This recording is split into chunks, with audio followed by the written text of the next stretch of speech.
தீர்ப்பு அளிப்பது இயேசுவின் வார்த்தையே.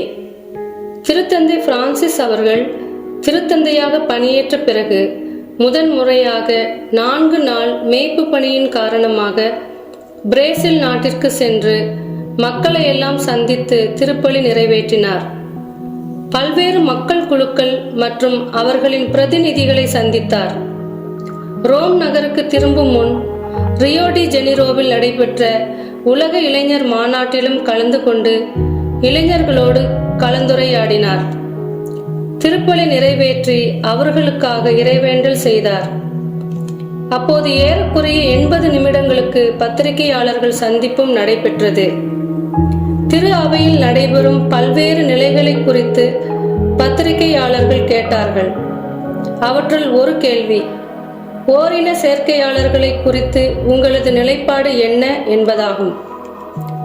அப்போது திருத்தந்தை அவர்கள் சிறிதும் பதட்டப்படாமல், ஒரு மனிதர் ஓரின சேர்க்கையாளர் குறைபாடு கொண்டிருந்தாலும் அவர் தனது குறைபாட்டை உணர்ந்து உண்மையான இதயத்தோடு கடவுளை தேடுவதும், நல் மனதோடு அந்த குறைபாட்டில் இருந்து வெளியேற நினைப்பதும், இறைவேண்டலில் ஈடுபடுவதும் பழக்கமாக கொண்டிருந்தால் அவரை குறித்து தீர்ப்பு சொல்ல நான் யார் என்று பதில் கூறினார். அன்பார்ந்த சகோதர சகோதரிகளே, இன்றைய நற்செய்தி பகுதியாகிய யோவான் 12:44-50 வசனங்களிலும் ஆண்டவர் இயேசு தண்டனை தீர்ப்பு வழங்குபவன் நான் அல்ல, ஏனெனில் நான் உலகிற்கு தீர்ப்பு வழங்க வரவில்லை என்று வெளிப்படையாக கூறுகின்றார். தீர்ப்பு வழங்க வரவில்லை என்று கூறுபவர் உலகை மீட்கவே வந்தேன் என்று தனது நோக்கத்தை வெளிப்படுத்துகின்றார். கடவுளுடைய கட்டளைகள், நெறிமுறைகள், ஒழுங்குமுறைகள் அனைத்தும் குற்றம் கண்டுபிடிக்கவும் கீழ்ப்படியவில்லை என்று பிறரை தீர்ப்பு கூறி தண்டனைக்கு கையளிப்பதும் நோக்கமே அல்ல. மாறாக கடவுளுடைய கனிவிரக்கத்தையும் அவரது அளவிட முடியாத அன்பை அனுபவிக்க அழைத்துச் செல்வதுமே ஆகும். இதையே இன்றைய நற்செய்தியில் ஆண்டவர் இயேசு உரத்த குரலில் குரல் எழுப்பி கூறுகின்றார். என்னிடம் நம்பிக்கை கொள்பவர் தந்தையிடமும் நம்பிக்கை கொள்கிறார்.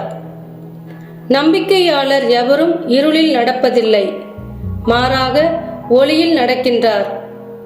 அவரது நம்பிக்கையால் அகக்கண்கள் திறக்கப்படுகின்றன.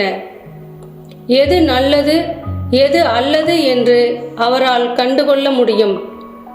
ஏனென்றால் அவர் ஒளியை கண்டுகொண்டார். கிறிஸ்துவே அந்த ஒளி.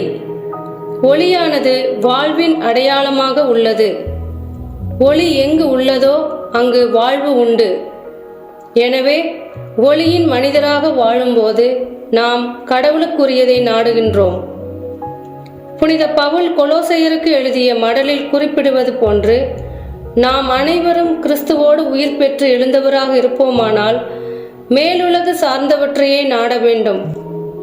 இவ்வுலகை சார்ந்தவை பற்றி அல்ல, மாறாக மேலுலகு சார்ந்தவை பற்றியே எண்ண வேண்டும். ஏனென்றால் நாம் கிறிஸ்துவோடு இறந்து விட்டோம். நமது உலகு சார்ந்தவை அனைத்தும் புதைக்கப்பட்டு விட்டன. எனவே ஒளியின் மக்களாக வாழ்வதே அவருக்கு ஏற்புடைய வாழ்வாகும். எனவே கடவுளை, அவரது வார்த்தையை ஒரு நாளும் புறக்கணிக்காமல் அவரை சார்ந்து வாழ்வோம். அவரது அருத்துணை இன்றி நாம் ஒன்றும் செய்ய இயலாது. அவரே நமக்கு ஒளி. இருளில் சுடர்விடும் ஒளியாக நாம் வாழ ஜெபிப்போம்.